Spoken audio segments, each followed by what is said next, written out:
Streamline is such a good gun. I just wish it had a larger air cylinder. You mustn't be afraid to dream a little bigger, darling. The Dreamline? The Dreamline. Bigger cylinder, moderator, amp regulator, and interchangeable stocks. Am I in a dream?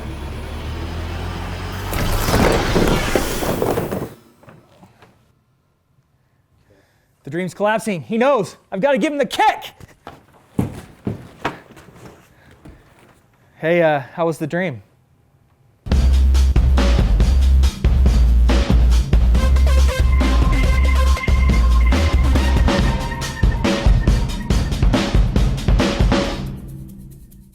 The FX Dreamline is finally here. This is the most anticipated gun we've seen in a long time, and it's the most adjustable gun we've ever seen. You have the smooth Twist X barrel system. Change calibers, change liners for different pellets. You have the amp regulator. You also have the ability to configure it in a variety of different ways by changing out the stock. Make a lightweight sporter, have an even lighter weight hunting gun with a skeletonized tactical stock. You can also make it a bullpup. This is one remarkable airgun. Now the Dreamline comes with a silky, smooth side lever action. I can actuate it with my hand on the grip, no problem. It's so smooth and so easy to pull back. It's just ridiculous. Now the Dreamline uses the FX high-capacity magazines. These are the same found on the Crown, so in 177 you get 21 rounds, in 22 caliber you get 18 rounds, in 25 caliber you get 16, and in 30 caliber you still get 14 rounds in the magazine. Now that means that you have to use high rings, even though it does have this angled breech here, which allows you to use the high-capacity magazine. You still need to use high rings. Now, if you want to use medium rings, like I've got on this gun, then you can just use the older Streamline magazines. This is the mini magazine that holds 11 rounds, and this is the standard one that holds 14 rounds. And both of these work just fine. They slip right in there. Now, you'll see that they kind of float in there. But I've used these a ton, and you have no problem. That O-ring on the magazine holds it firmly in place. It cycles perfectly, same accuracy, no problem at all. And that lets you use lower rings. Now, with this gun, I like a really high cheek. And for me, with this gun and the medium rings, it's just perfect. So you've still got plenty of adjustability that way. Now, since they're based on the Streamline, they're all extremely lightweight. The Dream Light is very, very lightweight. In fact, if you pull off the buttstock, I think as Giles points out, it's light enough that you could actually use it as a pistol. Whether you actually could or not, I mean, who knows? But it does tear down for easy storage. I mean, it's that quick. Now, the weight of the Classic depends on how you get the stock. It comes in this laminate, the salt and pepper laminate. You also have a walnut stock, and FX stocks often have beautiful, beautiful walnut. And you have the synthetic stock for those of you who don't want to worry about it getting scratched up or getting damaged by rain and wet and that sort of thing. Now the guns have two gauges. Here is the regulator pressure gauge. It tells you what it's set at. You can easily check it as you're adjusting. And then you have the manometer, which tells you how much pressure you've got in the tank. Now they fill to 230 bar, which is a little higher than a lot of PCPs. It's not as high as the Impact in the Crown, which filled to 250 bar. It fills with a fill probe here, which, we don't like fill probes, but it works really well, nice and simple. It's the same fill probe you see on the Wildcat and other FX guns. You can, because they're regulated, use a hand pump to fill these up. You probably just want to fill up to about 3,000 psi. After that, it gets really, which is, about 200 bar. After that, it gets pretty hard to pump. But because the gun's regulated, you'll still get a lot of consistent shots just using a hand pump. So if you want to save a little bit of money, you can definitely do that. Now, one thing that FX is famous for is its incredibly good match triggers. They're highly adjustable, for pull length, for pull weight, first and second stages. And, out of the factory, they're set about 15 ounces is what they say, but let's go ahead and test it here.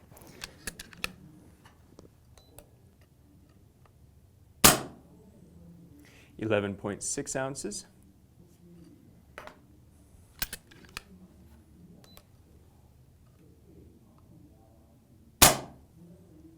12.8 ounces,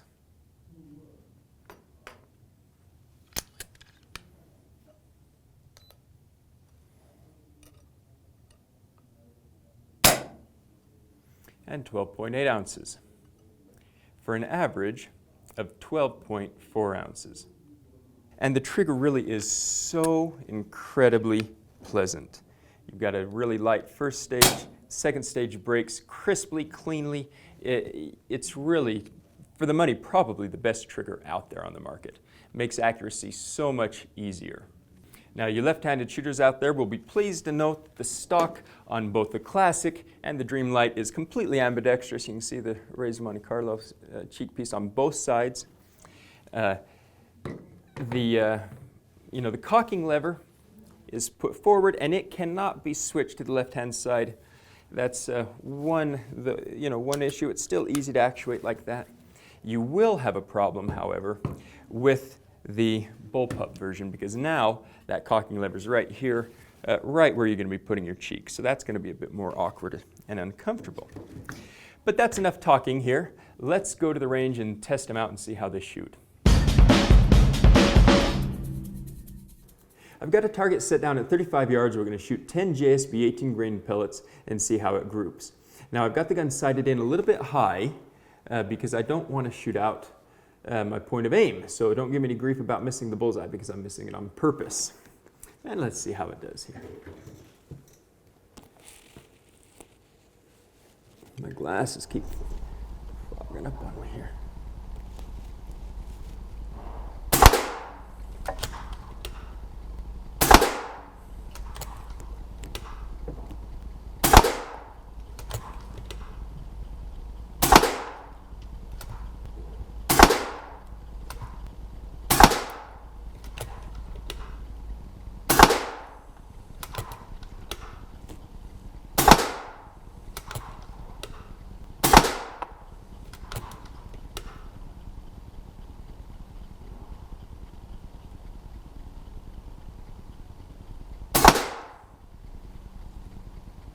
And that's 10.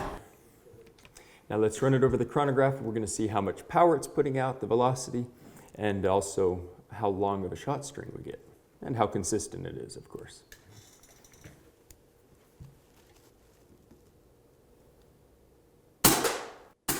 We had a high of 852 feet per second, a low of 841 feet per second, for an extreme spread of only 11 feet per second, and a standard deviation of 2.79 feet per second.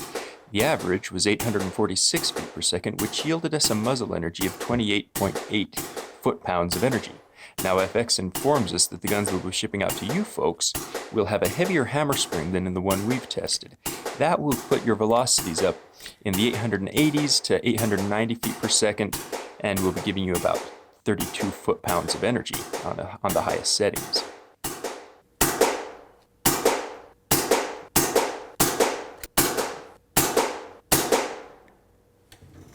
And I think it's we've pretty clearly fallen off the reg by now.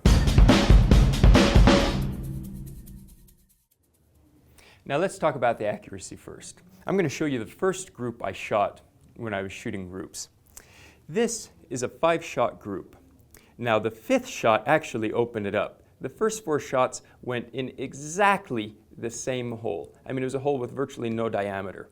The 5th shot, I saw it open up. I thought, oh, well, that group's not that good, because I was seeing them go in the same hole. It still measures 0.08 inches across, center to center. I mean, just unbelievable. That's 5 shots at 35 yards. This was the shot we shot. This was the group we shot on camera. You can see how that compares to a dime. I mean, a dime just dwarfs it. It measures center to center. It measures 0.128 of an inch across. That is incredibly small. And the thing is, it will do it over and over and over again. I mean, you could, here are the groups that I shot when I was doing the chronograph testing. I just shot one hole here and then moved it by the mil dots across here. I mean, this is 14 shots. You know, I mean, that's 0.22 inches. That's just a pellet's width. That's the same. That one's the same. That one's the same. I mean, this was when I wasn't trying. And these are still under 1/4 inch. These are 14 shot groups at 35 yards. The trigger, the barrel, the accuracy, everything is just unbelievable. You know, after I shot that first group, I went through and showed everybody in the office the group. I mean, it's just that accurate and that easy. I mean, it just becomes so boring.